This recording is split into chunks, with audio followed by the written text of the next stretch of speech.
Que a graça e paz daquele que vive e reina para sempre seja abundante em seu coração. Amém? Aqueles que nasceram com Cristo digam glória a Deus. Aqueles que são santificados por Cristo digam amém. Eu estou no ambiente de crente, glória a Deus. Glória a Deus.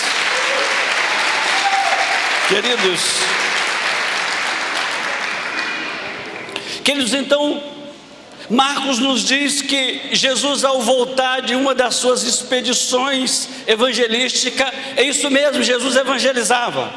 Se alguém tem dúvida, então saiba que Jesus evangelizava. Então, numa dessas expedições evangelísticas, Jesus retorna para o seu quartel-general, onde ele morava. Ele retorna para Cafarnaum, e diz que chegando em sua casa, ou chegando em casa, o texto não diz que a casa era de Jesus, o texto diz chegando em casa. E eu aqui arrisco dizer que provavelmente essa casa fosse de Pedro. Mas pastor, por que não de Jesus? Porque dessa forma nós estaríamos dizendo que Lucas colocou palavra na boca de Jesus, quando ele nos diz que Jesus mesmo disse que o Filho do Homem não tinha nem onde cair vivo. Mas pastor, como? Porque cair morto, todo mundo cai em qualquer lugar. Qualquer lugar você cai morto. Agora cair vivo é difícil arrumar um local. Mas o texto diz que Jesus que não tinha nenhum lugar onde reclinar a cabeça. Pastor, não diz o que o texto não diz. Então Lucas nos diz isso. Se Lucas nos disse, se Jesus disse isso, então nós pressupomos que Jesus não tinha uma casa própria. Mas isso, pastor, é relevante? Talvez sim, talvez não. Mas o texto, porque o texto nos põe neste local, e este local ele é marcante, como fora todos os locais em que Jesus pôs os pés, e todos os locais em que Jesus está presente. Queridos, talvez nós não vejamos Jesus pisar literalmente com os pés físicos neste lugar, mas acredita, Jesus está passeando neste lugar.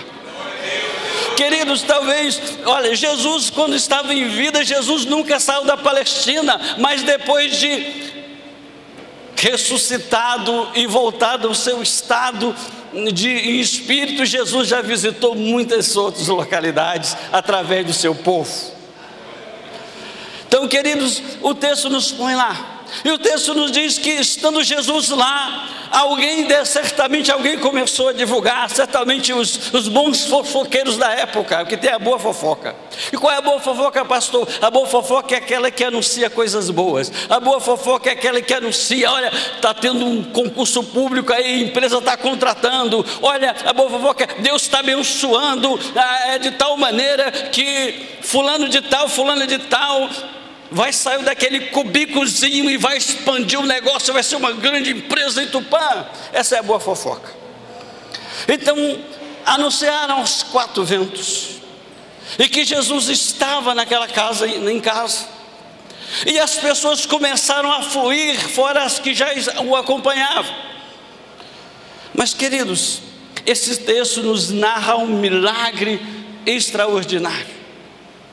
Um milagre extraordinário, que por si só seria suficiente para atrair a nossa atenção. Porém ele vai além, muito além do milagre. Ele nos revela a existência de grupos, aliás, de vários grupos que eram atraídos pela pessoa de Jesus. Grupos diversos, com suas expectativas, com suas perspectivas variadas. E Marcos vai nos colocar, e esse texto vai revelar também uma tendência, aliás, há uma tendência humana, de muitas vezes nos focarmos naquilo que mais chama a nossa atenção, aquilo que mais nos agrada, e muitas vezes esquecemos das outras coisas que podem possibilitar a concretização de algum fato, ou até mesmo de um milagre, como ocorrera nesse texto. Porque os nossos olhos se voltam para o paralítico, paraplégico ou tetraplégico, eu não sei, eu imagino que o homem, se fosse um tetraplégico, nossos olhos se voltam para essa cena em que um homem é colocado na presença de Jesus, onde ele estava, e Jesus diz apenas uma frase, e este homem se ergue sobre os seus pés e ponha-se de pé. Isso é maravilhoso. Isso por si só já nos bastava. Isso por si só já nos diz que Jesus não somente era, mas o que Ele é capaz de fazer. Mas, queridos, esse texto também nos revela um fato que talvez não tenha chamado a sua atenção.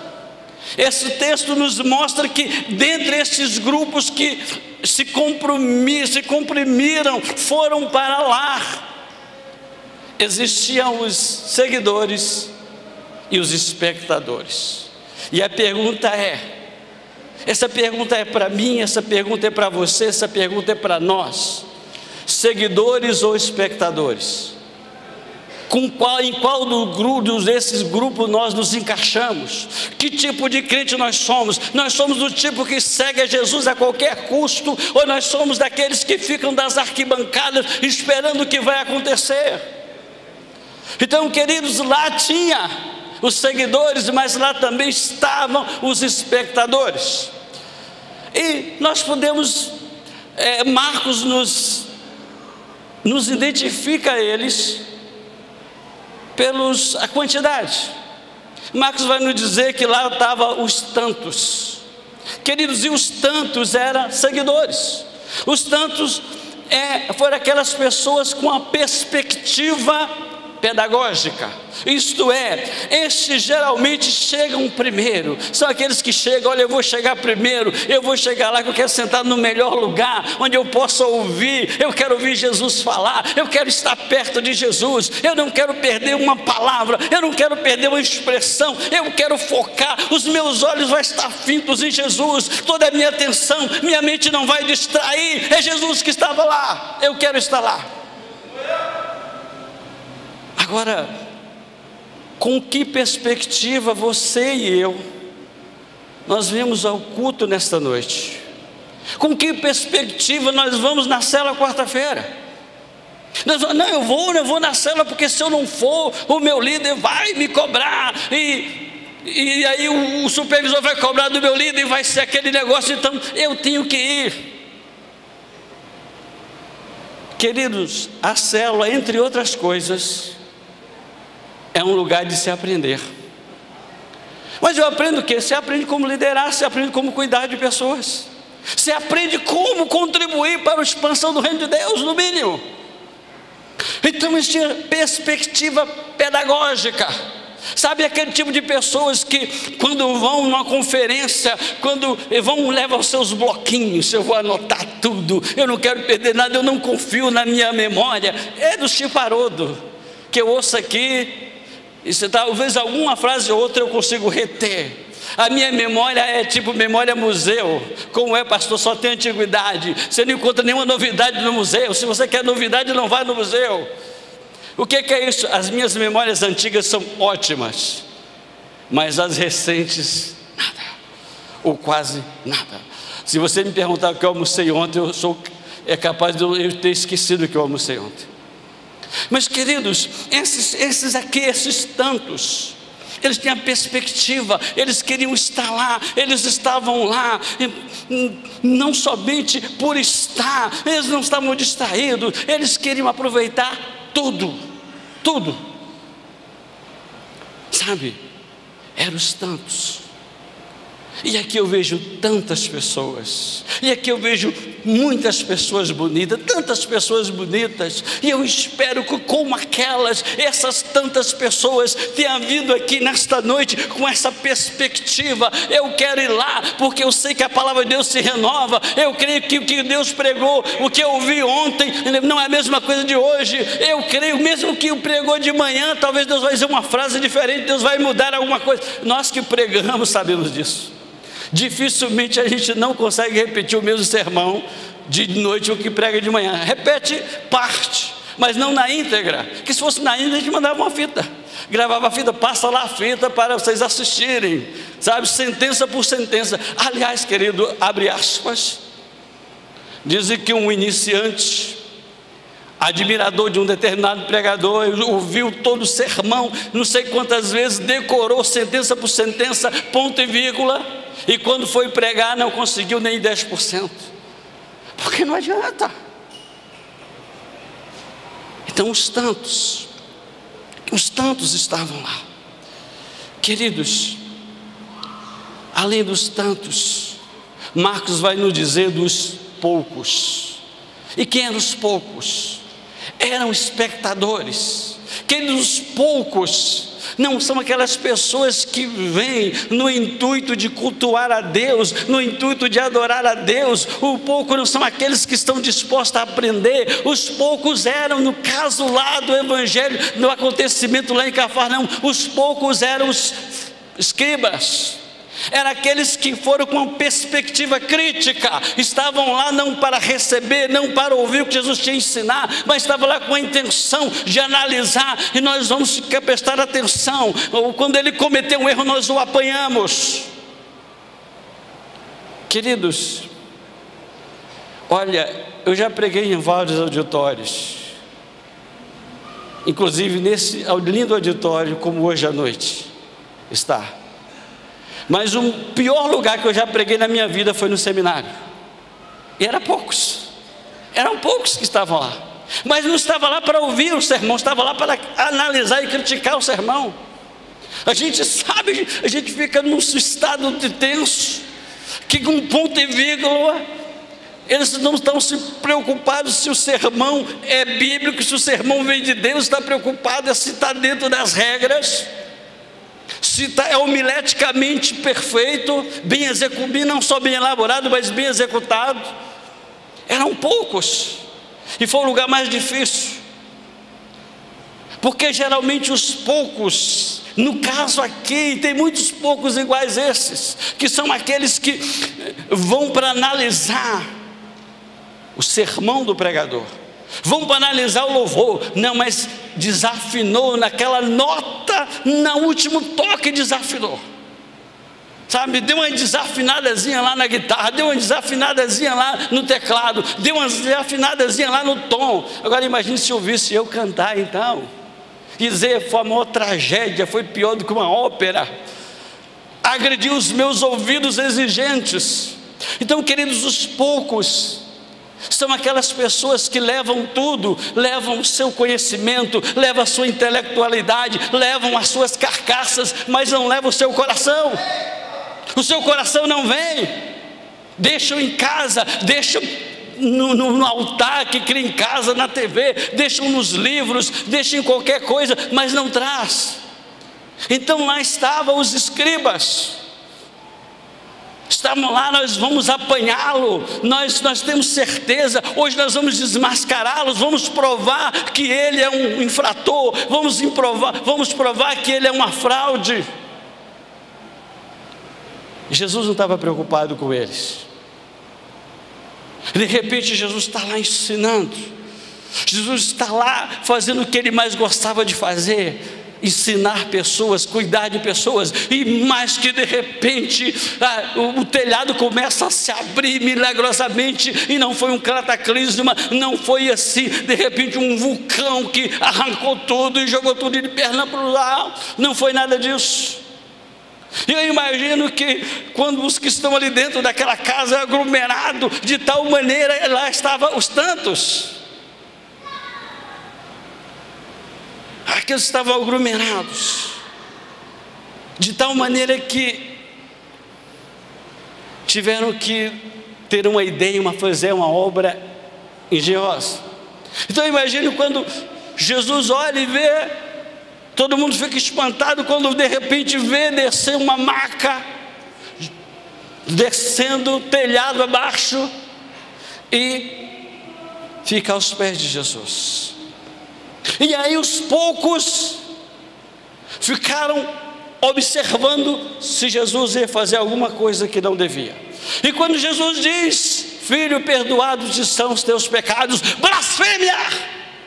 Blasfemou, blasfêmia! O que é isso? Nunca se viu uma coisa dessa. Ele blasfemou. Quem pode perdoar pecado senão Deus? Ele é um blasfemo, esse homem é um impostor. Mas se fosse nos tempos de hoje, talvez de alguns meios. O que é isso? Nenhum concílio da igreja aprovou isso. Nenhuma reunião dos teólogos para avaliar e dar o crivo. O que é isso? Como é que essa pessoa pode dizer um negócio desse? Pode afirmar isso? Pode ensinar dessa forma?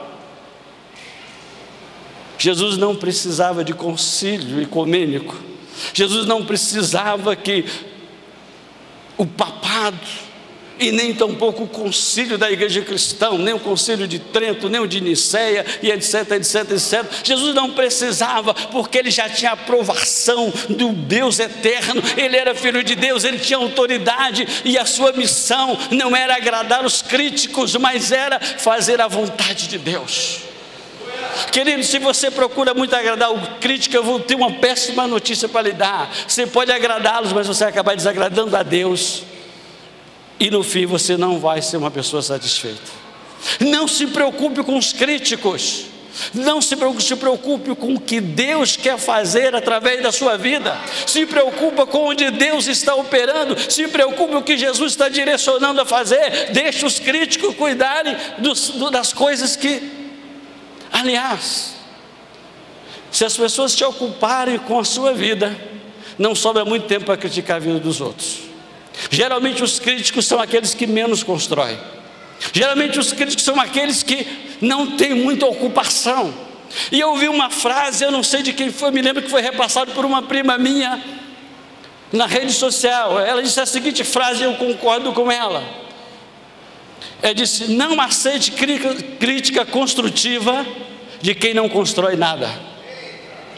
Eu vou repetir: não aceite crítica construtiva de quem nunca construiu nada, porque não tem autoridade para criticar, não tem fruto, não tem resultado, não tem nada para balizar a crítica.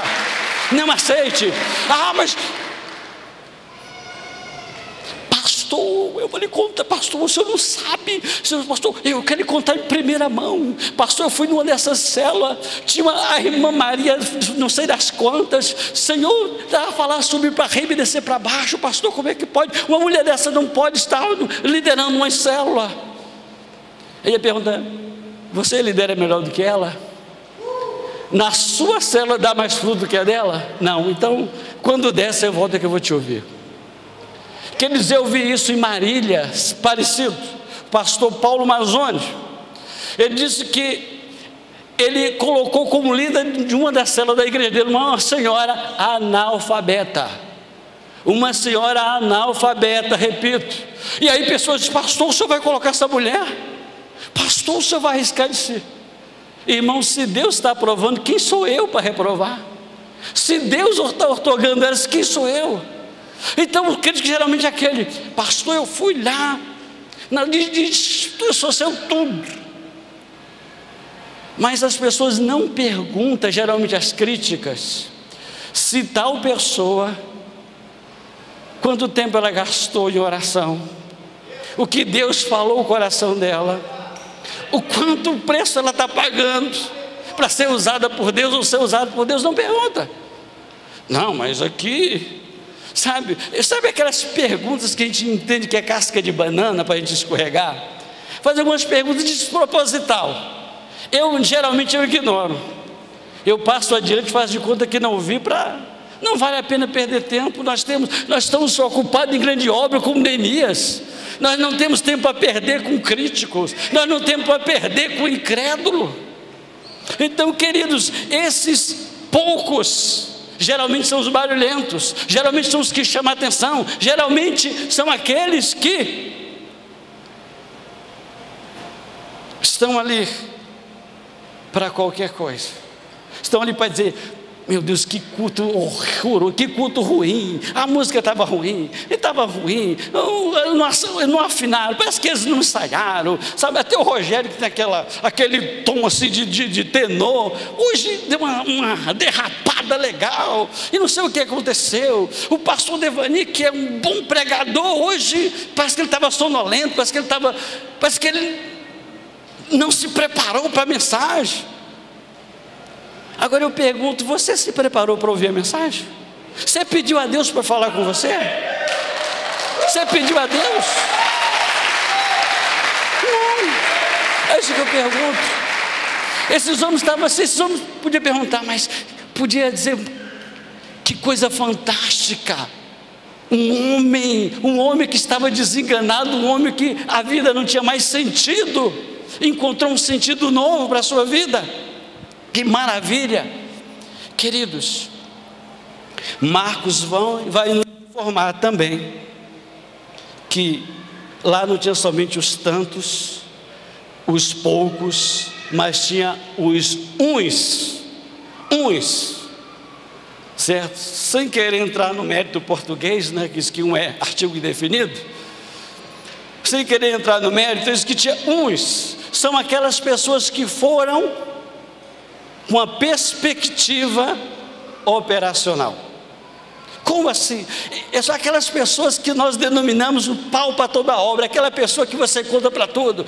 Vamos pegar essas cadeiras, hoje nós precisamos de arrumar as cadeiras, de deslocar, conte comigo, eu estou lá e chega. São aquelas pessoas que a igreja conta para tudo. Então lá tinha os uns. Os uns foram aqueles que empreenderam um grande esforço, os uns foram aqueles que exerceram fé, porque o texto diz, e vendo-lhes a fé, e esse lhes não se refere ao paralítico, esse lhes pressupõe um plural de mais de uma pessoa. Então, vendo a fé dos quatro, vendo Jesus a fé dos quatro, disse ao paralítico, filho, perdoados são os teus pecados. Levanta-te, toma o teu leito e anda. Então essas pessoas são aquelas pessoas que levam, são aquelas pessoas que têm prazer. Eu creio que aqui tem muita gente aqui que foram trazidas, que alguém trouxe para cá, nenhuma dessas foram levadas até a igreja, foram levadas até as células. Tem pessoas que têm prazer de levar, tem pessoas que se dedicam a convidar pessoas para vir ao culto, a convidar as pessoas a ir à igreja, à célula. Tem pessoas que têm o prazer de levar Jesus até as pessoas, que se às vezes as pessoas não vêm até Jesus, leva Jesus a ela. Mas como pastor, eu vou comprar uma imagem de Jesus? Não, você não vai encontrar a imagem de Jesus, você vai levar a mensagem de Jesus, você vai levar o Evangelho, e o Evangelho é levar Jesus. Então são pessoas que tinham perspectiva operacional, e nós percebemos aqui, muitas pessoas, aqui não é apenas uns, aqui são vários, que têm a perspectiva operacional, são aquelas pessoas, estou pronto, precisou de mim, eu estou à disposição, estou sempre em prontidão. São pessoas que sempre digam sim, são pessoas que pegam no pesado. Queridos, então esses uns, que tinham a perspectiva operacional, eles não mediram esforço para caminhar, sabe-se lá quantos quilômetros, com aquela maca nas costas, para destelhar o telhado da casa de Pedro, correndo o risco de serem censurados. Pare com essa palhaçada, pare com isso, esse aqui é minha casa, estão bagunçando a minha casa. Mas é por uma boa causa, é por uma boa causa. Talvez você já tenha pensado muitas vezes, olha, eu vou acabar com esse negócio de célula na minha casa, bagunça a minha casa, eu limpo a minha casa, eu arrumo meu sofá assim, tudo na posição, e de repente vem um líder e bagunça, põe a cadeira aqui, vira para lá, para cá e sai. Só um adendo: se você desarrumou, arrume antes de voltar para casa. Se você desarrumou, arrume antes de voltar para casa. Mas se porventura o líder esqueceu, sinta-se feliz de fazer isso que você está fazendo, que você está recebendo o Senhor na sua casa. A sua casa está sendo lugar de bênção, a sua casa é um lugar onde Jesus está operando, onde vidas têm potencialidade de serem transformadas. Queridos, então existem esses uns na igreja.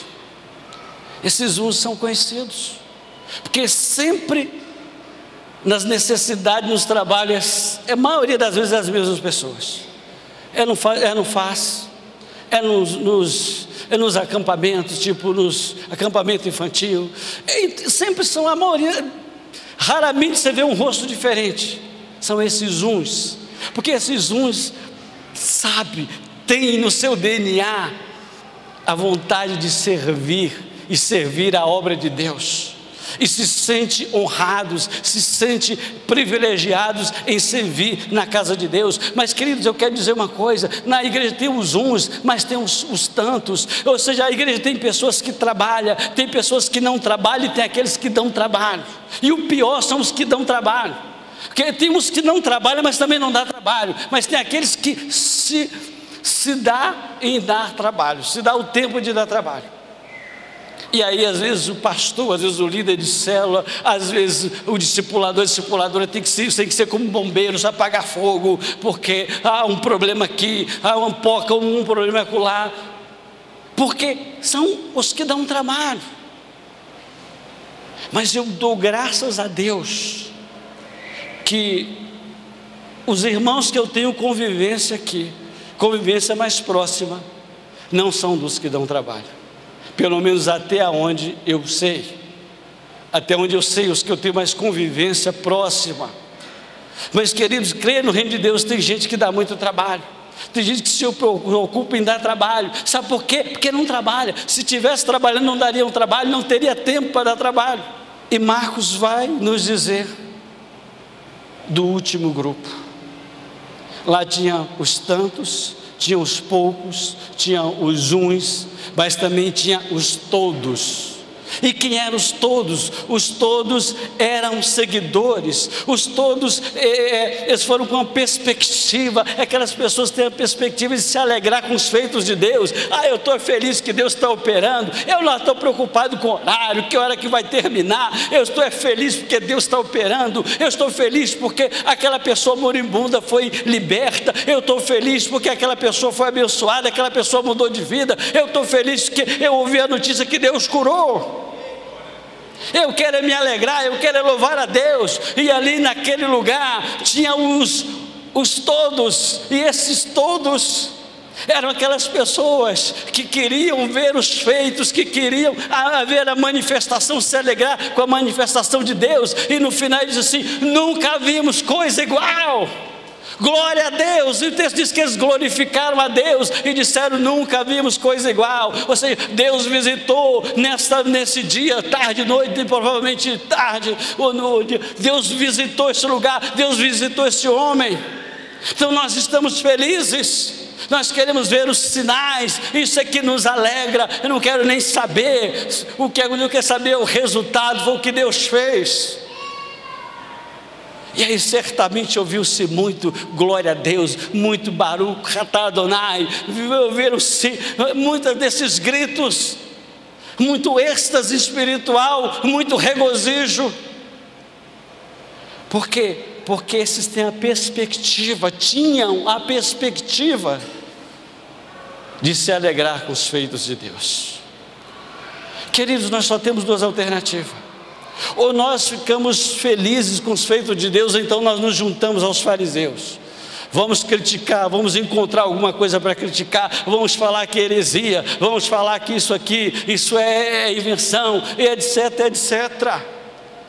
Esses uns, sabe, eu quero me alegrar, Deus está realizando sinais, vidas estão sendo salvas, cativos estão sendo libertos. Esses se encaixam perfeitamente no Salmo 98, que o salmista diz: celebrai com júbilo ao Senhor, cantai com alegria os povos da terra, anunciai a sua salvação, cantai ao Senhor um novo cântico, porque o Senhor tem feito maravilhas, coisas tremendas no nosso meio. Isso, eu imagino, se fosse hoje, eles estariam cantando: garante vitória, Jesus, garante vitória,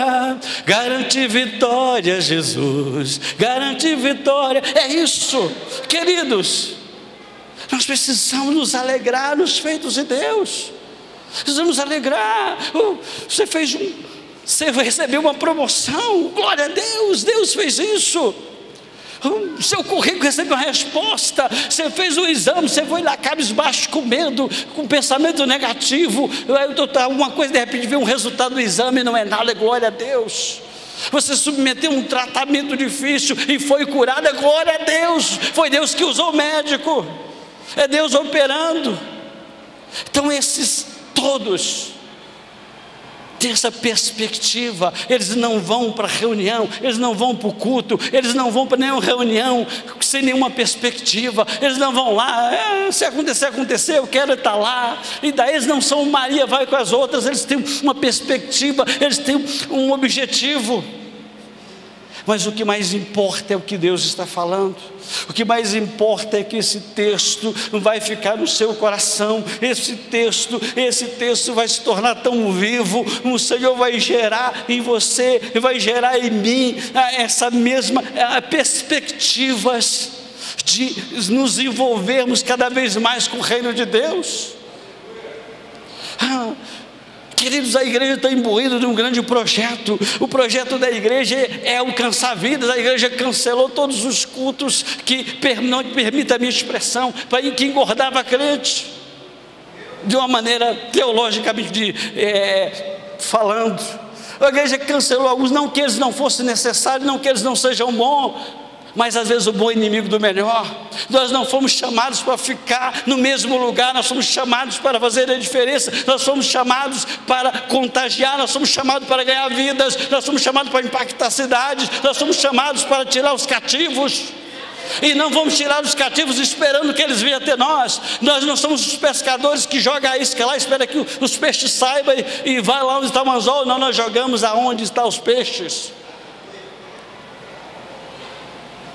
E a ordem de Jesus. Então a igreja está imbuída. Mas queridos,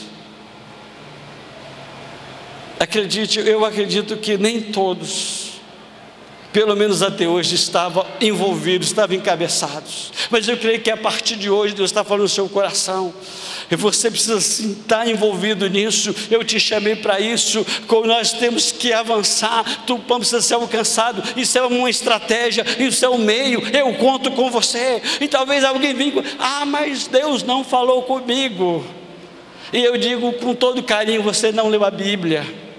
Porque a Bíblia está cheia de mandamentos para evangelizar, para ir a todo mundo. A Bíblia está cheia das chamadas grandes comissões. Você pode ler em Mateus 28, você pode ler em Marcos 15, você pode ler em João 21. Então, se você dizer, mas Deus não falou comigo, eu digo, você não está ouvindo Deus. Ouça Deus e coloque-se, presente-se. Senhor, eis-me aqui, conte comigo. Senhor, eu quero ver os aleijados andarem, eu quero ver os cativos sendo libertos. Mas queridos, Deus não vai fazer isso se nós não nos movermos, se nós não tivermos a perspectiva operacional. No nosso caso, se nós não sairmos, não formos às casas, não oferecemos, dizemos, nós temos uma boa notícia, nós queremos trazer a paz do Senhor para a sua casa, para a sua vida, seus problemas. Deus pode transformar a sua vida. A pergunta que o texto nos faz, a pergunta é: que tipo de crente nós somos? Seguidores que não medem esforços, ou meros espectadores que estão esperando ver o que vai acontecer? Estão lá de camarote, vamos ver o que vai acontecer. E tem alguns ainda, não estou dizendo aqui do nosso bem, mas no reino, eu espero que não, mas no reino de Deus tem aqueles que ficam esperando para que dê errado, para ter o que falar. Eu disse, eu avisei, está vendo? Eu pensei, eu avisei, não deu certo, que bom. Não, que bom nada, vai dar certo, não deu dessa vez, mas vai dar para fazer de novo. Deus não desiste. Eu quero convidar, eu quero desafiar. Hoje eu estou desafiador. Eu só nos desafio hoje. Steven Seagal, que senão ele vai me trucidar. Hoje eu estou desafiador. Eu quero convidar para colocar-se de pé homens e mulheres que são seguidoras de Jesus e que não vão medir esforços para fazer a vontade de Deus, para ganhar pessoas para Jesus, custe o que custar.